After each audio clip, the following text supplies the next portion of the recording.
వివరాలు చూద్దాం. మరి కాసేపట్లో పార్లమెంటులో వార్షిక బడ్జెట్ను ప్రవేశపెట్టనున్నారు. కేంద్ర ఆర్థిక మంత్రి నిర్మలా సీతారామన్ లోక్సభలో బడ్జెట్ను ప్రవేశపెడతారు.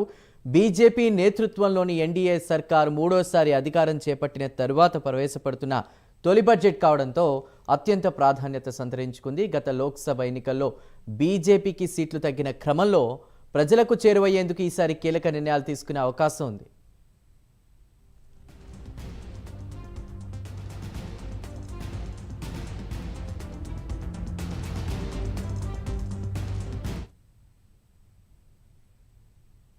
తెలుగు రాష్ట్రాల్లో కొత్తగా ఏర్పడిన ప్రభుత్వాలకు మేలు చేకూర్చేలా కేంద్ర విధానాలుంటాయని అంచనా వేస్తున్నారు. తెలంగాణ, ఆంధ్రప్రదేశ్ రాష్ట్రాల్లోని పలు సంస్థలకు కేంద్ర బడ్జెట్లో కేటాయింపులు ఉంటాయని భావిస్తున్నారు.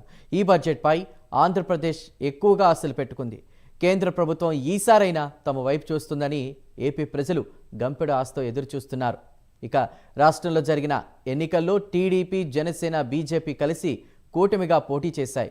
ఆ ఎన్నికల్లో భారీ మెజార్టీతో కూటమి గెలుపొందింది. అంతేకాదు బీజేపీకి జాతీయ స్థాయిలో సీట్లు తగ్గడంతో పూర్తి స్థాయి మెజార్టీ రాలేదు. అందువల్ల బీజేపీ ప్రభుత్వ ఏర్పాటులో టీడీపీపై ఆధారపడింది. దీంతో కేంద్రంలో ప్రభుత్వ ఏర్పాటులో టీడీపీ కీలక పాత్ర పోషిస్తోంది.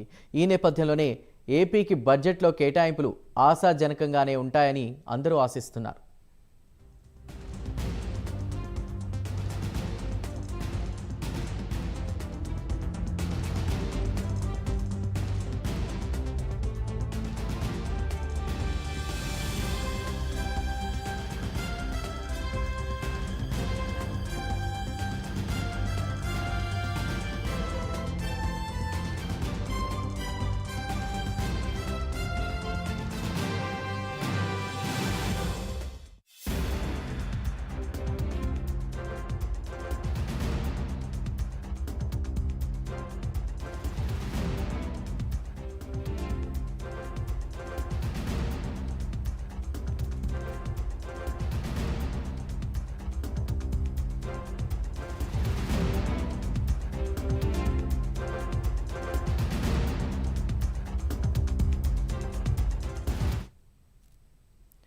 ఇక లోక్సభలో మరి కాసేపట్లో కూడా కేంద్ర మంత్రి నిర్మలా సీతారామన్ బడ్జెట్ను ప్రవేశపెట్టనున్నారు.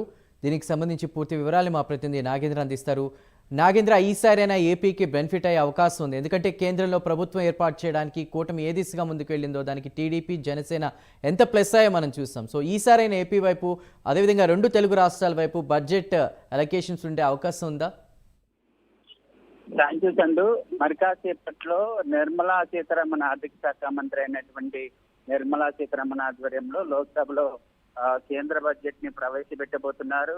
అధికారంలోకి మూడోసారి ఎన్డీఏ కూటమి అధికారంలోకి వచ్చిన తర్వాత మొదటిసారి కేంద్ర బడ్జెట్ ని ప్రవేశపెడుతున్నటువంటి నేపథ్యంలో ఈ బడ్జెట్ పైన అంచనాలు ఎక్కువ స్థాయిలోనే ఉన్నాయని చెప్పాలి. ఎందుకంటే ఈసారి ఎన్డీఏ ప్రభుత్వం అధికారంలోకి రావడానికి ప్రస్తుతం ఈసారైనా సరే ప్రజలకి కొన్ని కీలకమైనటువంటి నిధులు కేటాయించేటటువంటి అవకాశం కనిపిస్తుంది అనేటటువంటి వార్తలు వినిపిస్తున్నాయి. ఎందుకంటే ఈసారి ఎన్డీఏ ప్రభుత్వానికి సీట్లు తగ్గాయి, అదేవిధంగా ప్రజల నుంచి కొంత ఆదరణ తగ్గినటువంటి నేపథ్యం, ప్రజల ఆదరణ పొందేందుకు ఈ బడ్జెట్ లో ప్రజలకు సంబంధించినటువంటి కొన్ని కీలకమైనటువంటి అంశాలకు సంబంధించి నిధులు ఎక్కువగా కేటాయించేటటువంటి అవకాశాలు ఉన్నాయనేటువంటి వార్తలు వినిపిస్తున్నాయి. దీంతో పాటు మరొకవైపు ఈ బడ్జెట్ పైన రెండు తెలుగు రాష్ట్రాలు కూడా పెద్ద ఎత్తున ఆశలు పెట్టుకున్నటువంటి పరిస్థితి ఉంది. ముఖ్యంగా ఈసారి ఏపీకి కీలకమైనటువంటి సంస్థలకి నిధులు కేటాయించడంతో పాటు మరొకవైపు ఏపీకి కొంత కీలక నిధుల్ని కేటాయిస్తారనేటటువంటి ఆశలో ఏపీకి సంబంధించినటువంటి ప్రజలంతా ఉన్నారు. ఎందుకంటే ఈసారి ఎన్డీఏ ప్రభుత్వం ఏర్పాటుకి సంబంధించినటువంటి అంశంలో ఆంధ్రప్రదేశ్ లో టీడీపీ ఎన్డీఏ కూటమిగా ఏర్పడి అధికారంలోకి వచ్చినటువంటి సమయంలో పూర్తి స్థాయి మెజారిటీ కేంద్రంలో ఎన్డీఏ కూటమికి లేనటువంటి నేపథ్యంలో ఆంధ్రప్రదేశ్ కి సంబంధించినటువంటి ఎంపీ స్థానాలు కీలకమైనటువంటి తరుణంలో ప్రస్తుతం ఆంధ్రప్రదేశ్ కి ఈసారైనా సరే ఎక్కువ నిధులు కేటాయించడంతో పాటు విభజన చట్టంలో ఉన్నటువంటి అంశాలకు సంబంధించి కూడా నిధులు కేటాయిస్తారనేటటువంటి ఆశలో ఆంధ్రప్రదేశ్ ప్రజలు ఉన్నటువంటి పరిస్థితిని మరి ప్రస్తుతం ఆ దిశగా కేంద్ర బడ్జెట్ లో నిధులు కేటాయిస్తారా లేదన్నది చూడాలి.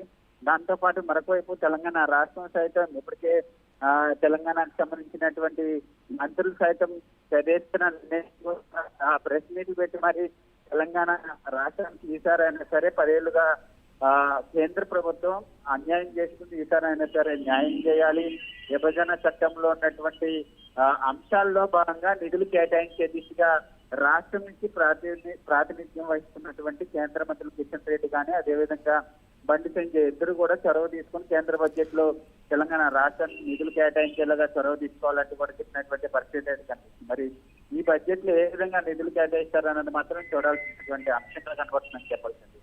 Right Nagendra, thank you.